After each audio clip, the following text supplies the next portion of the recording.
पहलगाम आतंकी हमले में एनआईए की जांच जैसे जैसे आगे बढ़ रही है, वैसे वैसे पाकिस्तान की खौफनाक साजिश का खुलासा हो रहा है। दरअसल अब तक की पूछताछ में एक बात साफ हो चुकी है कि इस आतंकी हमले के पीछे पाकिस्तान का हाथ है और इस बात के कई सारे सबूत भी एनआईए के हाथ लग चुके हैं। एक एक कर पाकिस्तान और उसके पाले पोसे आतंकियों की साजिशें अब सामने आ रही हैं।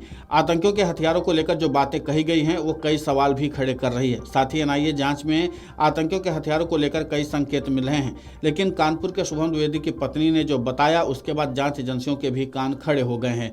दरअसल ऐशान्या कहती हैं कि आतंकवादी अपने साथ हथियार लेकर नहीं आए थे, उन्हें बैसरन घाटी में ही किसी ने हथियार सप्लाई किए थे। शायद वहां मौजूद शॉल सूट बेचने वाले लोगों ने उन्हें हथियार सप्लाई किए हों। पहले तो मैंने ध्यान नहीं दिया, लेकिन अब याद आ रहा है कि वो लोग कुछ पूछ रहे थे कि आपके साथ कौन कौन है।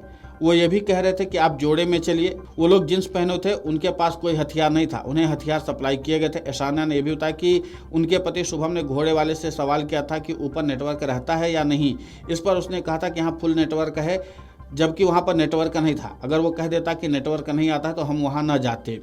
इस दौरान ऐशान्या ने एक और बात कही। उन्होंने कहा कि बैसरन घाटी में जहां हम लोग मौजूद थे वहीं एक व्यक्ति भेड़ चरा रहा था। वो इतने बड़े मैदान में अकेले भेड़ चरा रहा था। उसने ढके हुए कपड़े पहन रखे थे, क्या पता उसने कपड़ों के अंदर कुछ छिपाया हुआ हो। ऐशान्या की बातों के बाद अब आते हैं एनआईए की जांच पर। एनआईए सूत्रों का कहना है कि जांच में पाकिस्तानी आतंकी संगठन लश्कर-ए-तैयबा, पाकिस्तान की खुफिया एजेंसी आईएसआई और पाकिस्तानी सेना की साजिशों के सबूत मिले हैं। अभी तक की जांच में सामने के आतंकियों ने बेताब घाटी में हथियार छिपाए थे। बेताब घाटी से बैसरन की घाटी 10 किलोमीटर की दूरी पर है, जिसे पैदल पूरा करने में 2 घंटे से ज्यादा का समय लगता है। प्रारंभिक जांच रिपोर्ट में आतंकियों के मददगार का भी जिक्र है।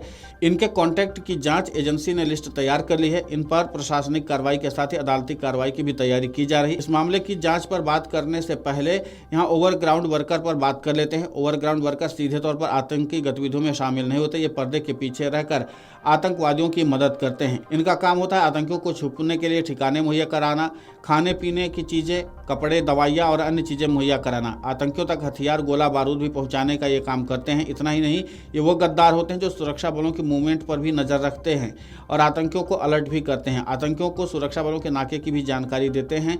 स्थानीय युवाओं को आतंकवाद से जोड़ना, सोशल मीडिया से आतंक की पाठशाला चलाना, आतंकियों के लिए पैसे इकट्ठा करना, हवाला व अन्य नेटवर्क से पैसे पहुंचाना, कई बार धार्मिक संस्थाओं की आड़ में भी पैसा जुटाते हैं। इस तरह से वो गद्दार होते हैं जो बिना हथियार उठाए आतंकवाद के लिए जमीन तैयार करते हैं। अब फिर थोड़ा पीछे चलते हैं और बात करते हैं कि पहलगाम आतंकी हमले में जारी जांच की।